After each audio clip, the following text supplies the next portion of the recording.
Punyensa. Niambie Sheikh Filipo. Tamba pande zako pande zetu au tambi. Leo ndo unaelewa maana yake Sheikh Punyensa.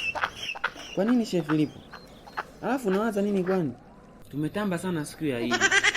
Sasa Pasaka ndo hiyo inakuja Sheikh Punyensa. Kweli, hata mimi naona. Lakini mimi ninawaza Sheikh Filipo. Wazo gani hilo mjomba Punye? Tukalili vifungu vya kwenye Bible.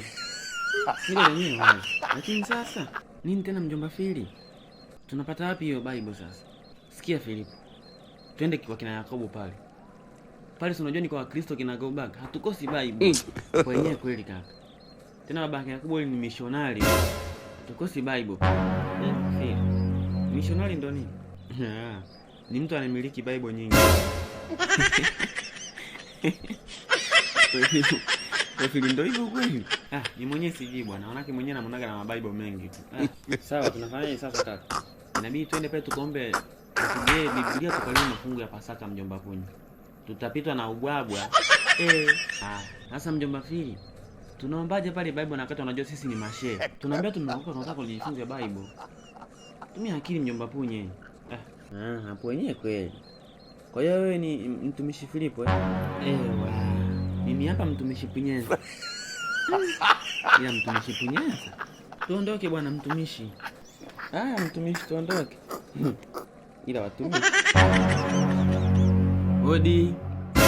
Kina nani nyie? Watumishi mashehe wa msikiti. Kina nani? Vipi tena mjomba Punyensa? Sema watumishi wa Mungu. Sawa mtumishi. Watumishi wa Mungu. Hiyo kazi hiyo. Sawa ingieni. Bwana Yesu. Asalamu alaykum. Punyensa vipi kwani? Nisamehe kaka, nisamehe. Vipi vijana wangu? Mbona unabishana wenyewe kwa wenyewe? Hapana mama, sisi tuna shida kidogo tu. Shida gani hiyo vijana wangu? Na wasikiliza niambieni. Haya Punyensa maliza. Kuu kashaka kitu tayari. Asante mtumishi Filipo. Mama, sisi ni watumishi kutoka msikiti wako. Sio msikiti, ni kanisa Punyensa. Sorry mama, sisi ni mashehe kutoka kanisa la Punyensa. Acha niongee mimi sasa. Ngojeni kwanza vijana wangu. Nini mtajitathmini kwanza, nyinyi ni mashehe au watumishi? Maana hata siwaelewi yani. Samahani, naomba niongee mimi mama.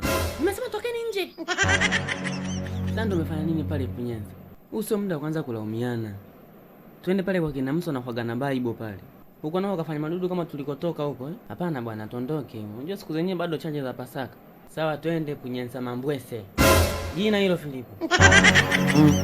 Tuondoke.